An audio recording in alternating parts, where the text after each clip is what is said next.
Chapter 8 starts to introduce the concept of chemical bonding. These are your vocabulary words. And for those of us in chemistry, we talk about bonding, we are referring to two types of bonding. There are ionic bonds and covalent bonds. Now, if you take a biology class, they will tell you something different. The biologists, especially here at Delta, because we talk about this all the time, they will tell you there are three kinds of bonds. Who's heard this? Ionic bonds, covalent bonds, and what?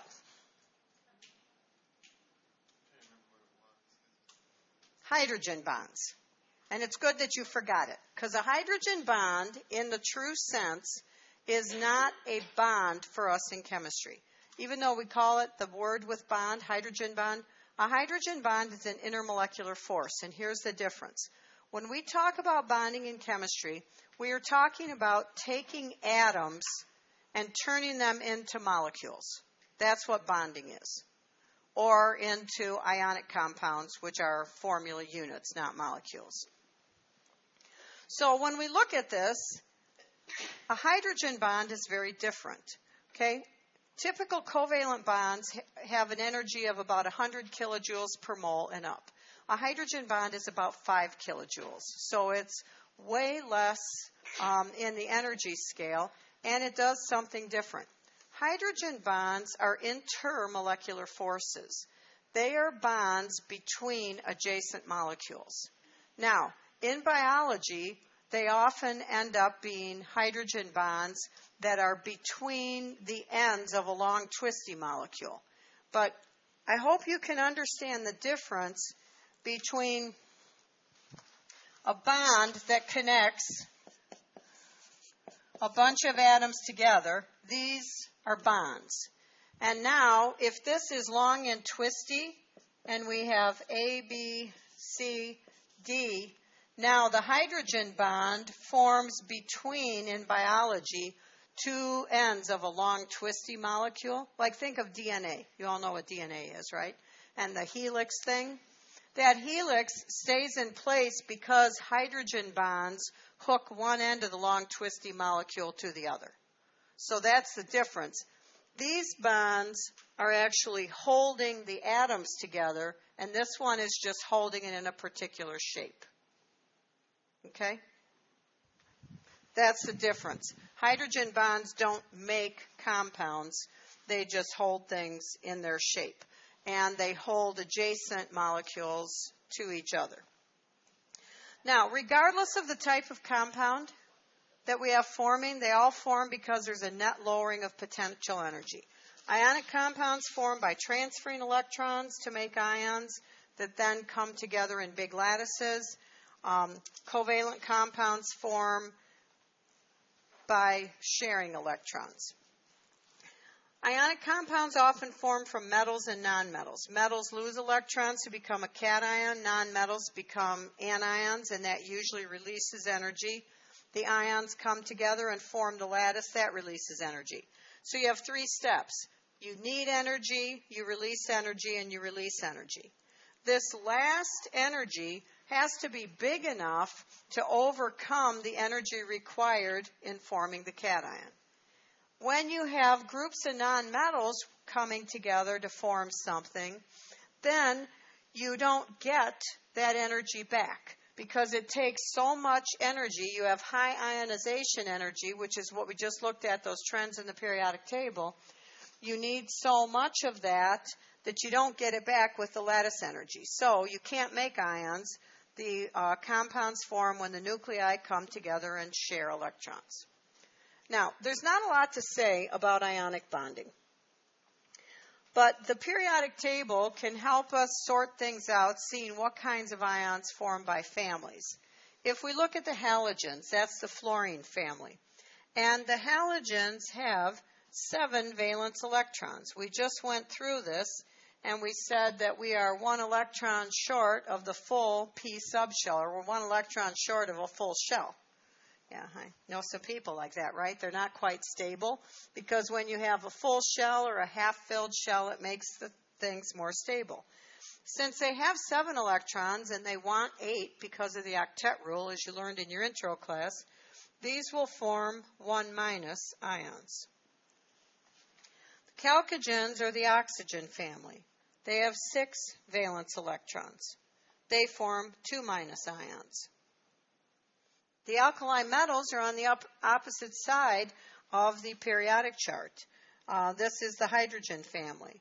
They have 1 valence electron.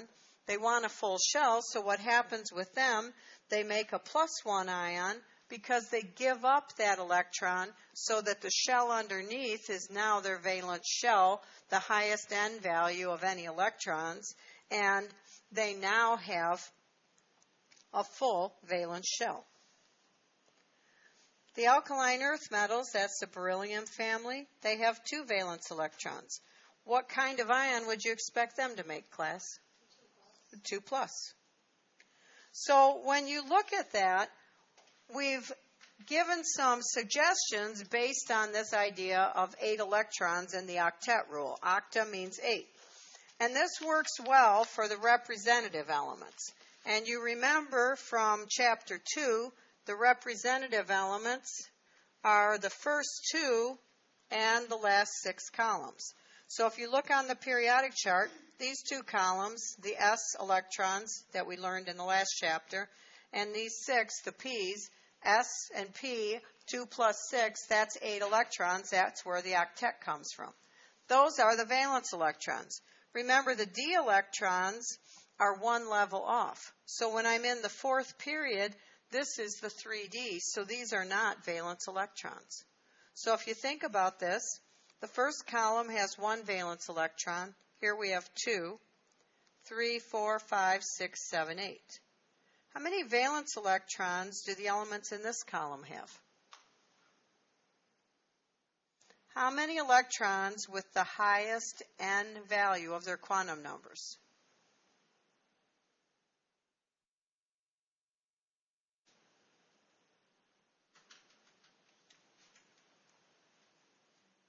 Okay.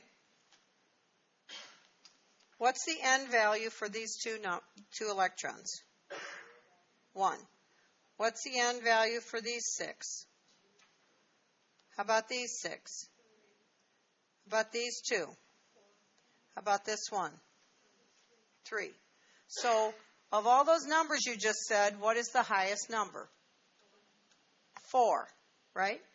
How many electrons have an N value of 4? In scandium. Scandium has 21 electrons. How many of scandium's 21 electrons have an N value of 4? 2. The electrons with the highest N value are the valence electrons. How many valence electrons does scandium have? 2. How many valence electrons does titanium have?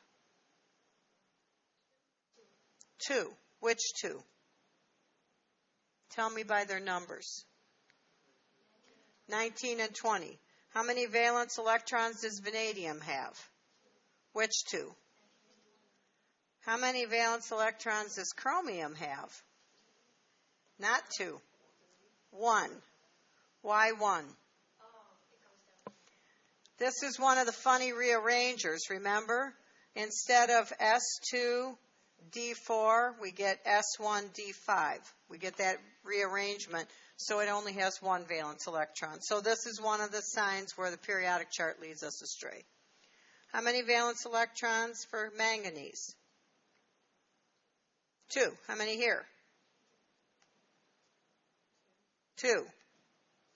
2. 1. Because copper, silver, and gold are funny rearrangers. And 2. Then 3, 4, 5, 6, 7, 8. How many valence electrons are here for lanthanum? You can't see it with the glare. Which 2? Yeah, 55 and 56, right? So the valence electrons are the ones that do the chemistry, and the valence electrons are the ones that form the ions. They're the ones that leave or come. Now, sometimes when we're trying to figure out what kind of ion is made, we can look at the electron configuration of the transition metals, giving us a clue how they form cations. So let's look at iron, a typical transition metal. Iron has 26 electrons, so we start filling them in from the 1s.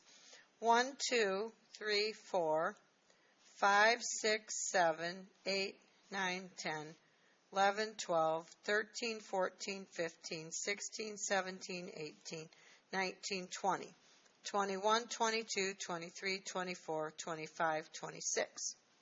So now, how many valence electrons does iron have? How many? Two. These two in the 4s. So, if I take away the highest end value of electrons, and we used the example the other day about when the electron hotel catches on fire, who gets evacuated first by the fire trucks? When the hotel catches on fire in the night, the people on the first floor go running, screaming out, right? Second floor runs down the stairs and out. But when we're up on the 7th, 8th, 9th floor, who leaves first when the fire trucks come?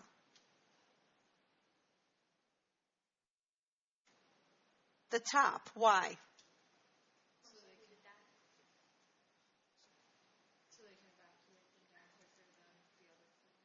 Right. It's easier to evacuate them down than up because you've already got the ladders extended as high as they go. You pull everybody out, then you bring the ladder in, you go to the next one, and you bring the ladder in, and it's faster. So the highest energy level leaves first. So if I'm making iron 2+, which electrons are going to leave? The ones in the 4s, because it's the highest end value. The valence electrons leave. So we still have completely filled subshells all the way up to the 3p. Then the valence electrons are the ones that leave. So these are gone. And I still have 6 electrons left in the 3d. Now, if I'm going to remove another electron, where do I take the next electron?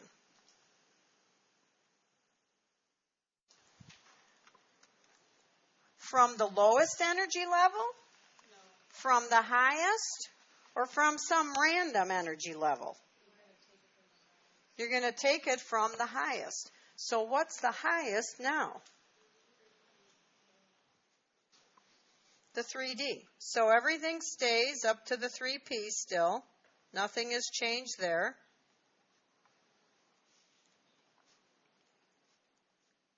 The 4s is already empty because we lost that in the first two. Now I take one of the 3ds. Now, when you look at this, what sort of structural arrangement do we have for the electrons that we talked about earlier in Chapter 7?